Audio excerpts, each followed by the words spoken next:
Hi friends, ఈరోజు మనం చరవాణి గురించి ఒక 2-3 కబుర్లు చెప్పుకుందాం. చరవాణి అనేది అద్భుతమైనటువంటి ఆవిష్కరణ. చరవాణి మన చేతిలోని మొబైల్ అని అంటాం. మనం ఎక్కడికి వెళ్ళినా కూడా మనతో పాటు అది ఉండవలసిందే.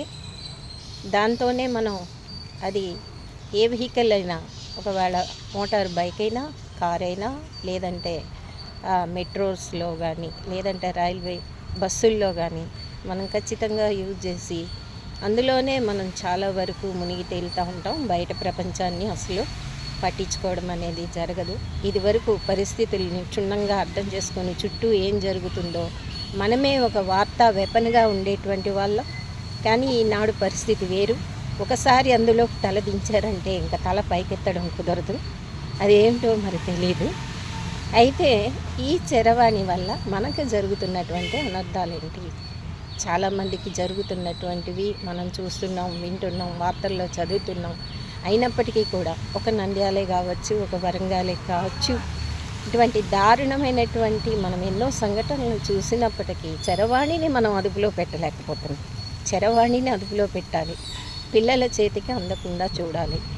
వారు పిల్లలు చూసినందువల్ల హద్దులేనటువంటి ఎన్నో కార్యక్రమాలను వాళ్ళు చాలా తేలికగా తొందరగా అప్లికేషన్స్ నేర్చేసుకొని చటుక్కున చిటికలో వాటిని పెద్దవాళ్ళు గమనించకుండా చూసేస్తున్నందువల్ల అనేక రకమైనటువంటి అనర్థాలు జరుగుతున్నాయి. ఈనాడు పిల్లలు ఏడుస్తున్నారనో, లేదా మారం చేస్తున్నారనో, లేదా ఒక గంట చూసి తర్వాత చదువుకుంటామని వారే పెద్దవాళ్ళ కండిషన్ పెట్టడం వల్లనో ఆ చరవాణి వాళ్ళ చేతుల్లోకి వెళ్ళిపోతుంది.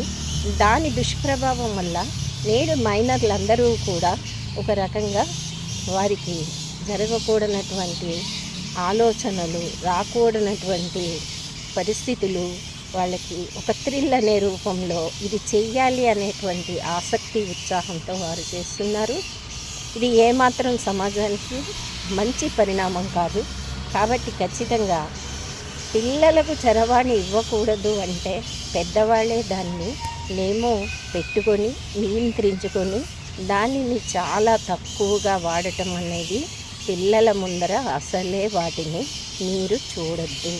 పెద్దవాళ్ళు ఎప్పుడైతే ఈ రకమైన కఠినమైన నిర్ణయాన్ని తీసుకొని అవసరానికి మాత్రమే చరవాణిని కనుక ఉపయోగిస్తే పిల్లలు కూడా క్రమేపీ దానికి అలవాటు పడతారు. ఇది ఫ్రెండ్స్ ఈనాటి సంగతి. నచ్చితే లైక్ చేయండి, షేర్ చేయండి, సబ్స్క్రైబ్ చేయండి.